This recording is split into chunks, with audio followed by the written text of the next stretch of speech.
Food structure. What should we be eating food structure-wise? More of what, less of what? So I think to try and eat your food in a way that actually resembles the food that it's come from is best. So trying to eat a food that is in its whole form, that you are not going to be able to eat at a rapid rate. So more fiber in that context, less absorption of, maybe in the case of nuts, all of the fats and other things.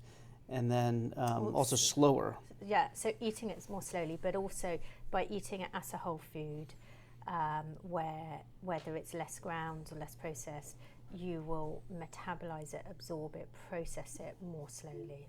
And pound for pound, it will make you hungrier than some of the refined less snacks. hungry. Less It'll hungry. make you So more full. Yes. more fuller Even in the than snacks you've got Thank you. there, you know, say it's potato chips. You've got a whole range of quality of potato chips, from the sort of Cheetos, which will literally disappear in your mouth, which are the worst, and they don't resemble anything on them. You look at the pack; they've got rice starch, tapioca. Yeah, you don't even know what it's. I actually don't know what that's come from.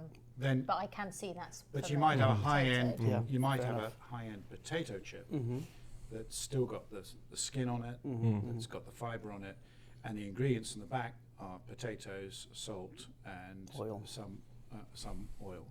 So that will tell you that's going to take longer to eat than the other one. Now that's within categories. I mean, none of them are great. They're not health foods, but it just gives you an idea what to look for. Something that is going to looks like the real original thing, rather than some completely made up animal that is designed to just burst into your mouth and make you eat huge amounts of it. And interesting, it takes advantage of some of the gut-brain axis that I think we've been hinting at, that it makes you feel fuller, and so that tricks the brain or tells the brain, hey, you don't need to eat for longer. Yeah. Whereas that's if you right. had something else that didn't reach the colon, you wouldn't get that signal, and you'd be getting that You're hunger. fighting the food companies who know this, and they know how to get round the normal defense mechanisms of the body to say, I'm full. So they do this by lighting up your hypothalamus. They do this by making sure that the signals do not reach the part of your intestine that would signal fullness. Make sure that there's no fiber in it to do this. So, Profound. you know, and they have these bliss point things. So if you think about it as a battle against these guys, you've got to say, okay, I need to go back to what my body's used to, and it will then start to get the fullness signals, and you'll be eating normally. What about the timing of eating, both when you eat as well as how quickly you eat, or And over what duration in a day? So we know that eating rate's really important. This is quite a new area of research. So something we're really interested in with our research is how you eat, and that includes all of the factors that you just mentioned. We know that if you eat more quickly, you tend to overeat. So if you look at all of the studies that have looked at eating rate, we know that on average, if you can reduce your eating rate by 20%, so that means instead of having your lunch over 10 minutes, have it over 12 minutes, without even knowing it, you will reduce your energy intake by about 15%. We know that people who eat fast tend to have poorer metabolic health, tend to be overweight compared to people who eat slowly. So that's a really simple way that you can think about changing how you eat. Independent of calories, just eating slower. Independent of calories, just slow down how fast you're eating it. It also, from our own research, we know that if you eat fast, you get a bigger blood sugar peak, which will cause a bigger blood sugar dip. So you're also changing, you're making it kind of like a fast choices. food. You get the dip, then you're on this roller coaster, then you want to eat more quickly, etc. So I think if everyone just slowed down how quickly they ate their food. Now I tell my kids and husband to do that all the time. They ignore me, but hey, that's maybe someone will listen to me one day. But it really will make a difference. And it is as well, like the gut-brain axis that you talked about, it takes a little bit of time for the food to get here, to get to your fullness receptors to say, hey, Sarah, you've had enough, stop. So that's, I think, one really important thing. Time of day, we know there's so much research coming out now about the time of day that you eat, that if you are eating later, we've seen this with our research, other people have seen this, if you are eating, particularly after about 8 or 9 o'clock at night, you tend to wake up the next day more hungry, which is really counterintuitive. and it's associated with poorer metabolic health, so higher cholesterol, higher waist circumference, poorer insulin. So then the So fasting avoid or late night snacking. Avoid late night snacking is the worst thing you can do in terms of timing. so the fasting and gut rest time that we've talked about should really be from 9 p.m. till what do you think? Well, ideally earlier, from 8 p.m. Okay. And I think when it comes to time-restricted eating, I think, which is giving you that fast period, I think it's a case, personally, I would say to people, you don't need to go to these like crazy regimes. You see people, doing these regimes where they're like eating it within 6 hours. And that means if you're having breakfast, finishing at 3 in the afternoon, that might work for some people. But I want to go out in the evening You and never have a social fun. life. You never have a meal with friends. Or family. Yeah. And So all these things are all very well. There's the ultimate scientific time, but there's also what's really important is the time you can sustain this for the rest of your life. Right. Because it doesn't matter if you just do it for a few weeks. Yeah. This is something you need to find something that suits you in your time scale, with your work, with your family, that works and you can sustain. So that's more important than these substitutes. Yes, eating early in the day and finishing late at night is better metabolically, but many people find that harder to do than what I do, which is start eating at 11 in the morning and finish at 9 at night. Right. To me, that fits in with my schedule. So you shoot for some 10 hours of eating, or try them, something experiment, like that. see what works for you. Right.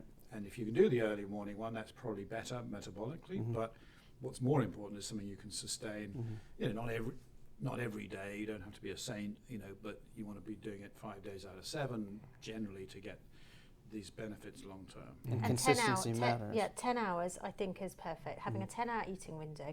This is what we advocate at Zoe. We did this huge study called the Big If study, Big Intermittent Fasting Study. We had 150,000 people, and we said carry on with your normal diet, but just try and reduce your eating window from the average in the US, which is about 12.5-hour eating window. So for example, having your breakfast at 9, finishing at 9:30. That took Nice my work. phone. Anyway, It's don't the get jet too lag. quickly. Reduce it by 2 hours. But try and eat just within a 10-hour period, so you're having a 14-hour fast period. Yeah, right. And consistency is key And that as helps well. your gut lining, it helps your gut microbes, and also psychologically helps you stopping bad snacking at night. Yeah. I Which think is often a habit. I think this leads really well into enjoying eating, like just getting the joy out of eating. This is what food is there for. It's Right. there to bring us joy. It's Right. part of our culture, our social connections. And do you know what worries me so much? The more I spend in nutrition science and talking to people who are like, oh, I had this last night. I'm feeling so bad today. It's like, did you enjoy it? Yes. Yeah. Don't worry about it. Right, As long as you're not gorging on McDonald's, Chick-fil-A every single day. And it's we should enjoy the pleasure and wonders of food. Yeah. We're so lucky now that our ancestors, food was, apart from very special occasions, was there purely for fuel. But we're very lucky that we have all of these different wonderful foods and tastes and textures out there. Love it.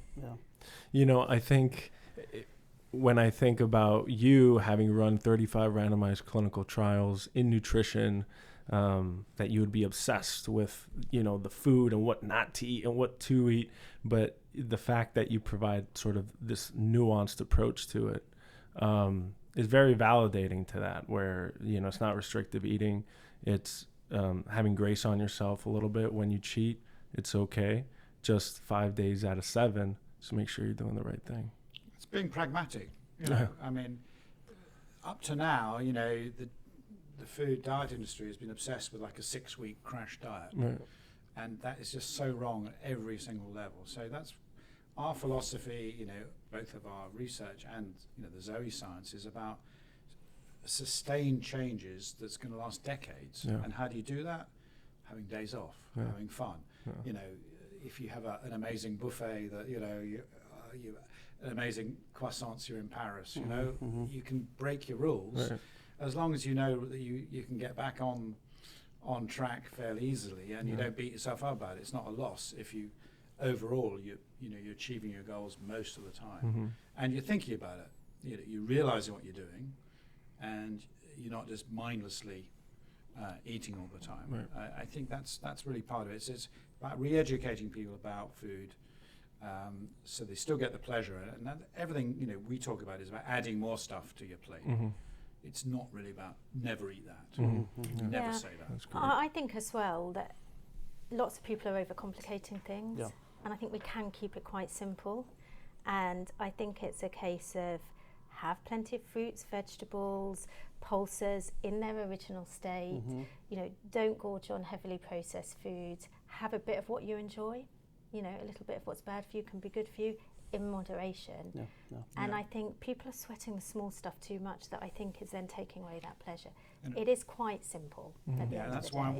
one reason we wrote the cookbook was to take this practical, which sometimes finds a bit hard, the theory and the science.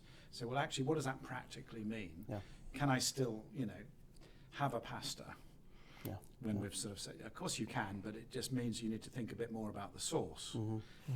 Can I, have my favorite dish? Can I still have a chocolate mousse? Yes, but you just got to make it perhaps with olive oil and something else. So there's just ways of tweaking things so you can still get all the enjoyment from your food, but just by being a bit more intelligent about your choices, about what you're doing, you can do this. So that was the reason that we did the cookbook, is that people can actually see practical examples of what they can do. Particularly, it's difficult if we're trying to get people to cut down on meat and have more plants. People say, "Oh, well, I can't cook vegetarian dishes. How do I start?" It's just, is it just grated cheese on? Well, I'm like that. I've been brought up, and my husband's like meat and 2 veg. That's like the traditional way to do it. So that's why you needed this book as much as anyone, Sarah. I'm in the book, but I have to learn from the book. So, and it just shows the principles that 30 plants, eating the rainbow, adding fermented foods to normal dishes. So rather than having it on their own, you can actually incorporate them into the foods you're eating, switching things around. So rather than having creme fraiche, you've got a bit of kefir or yogurts, adding miso and things instead of stock cubes. Then you've got this idea of having more beans and lentils as a protein source that's really healthy instead of the meat. So you're just thinking more intelligently about what you can combine and still having something that's delicious and looks absolutely fantastic. Yeah, that sounds great.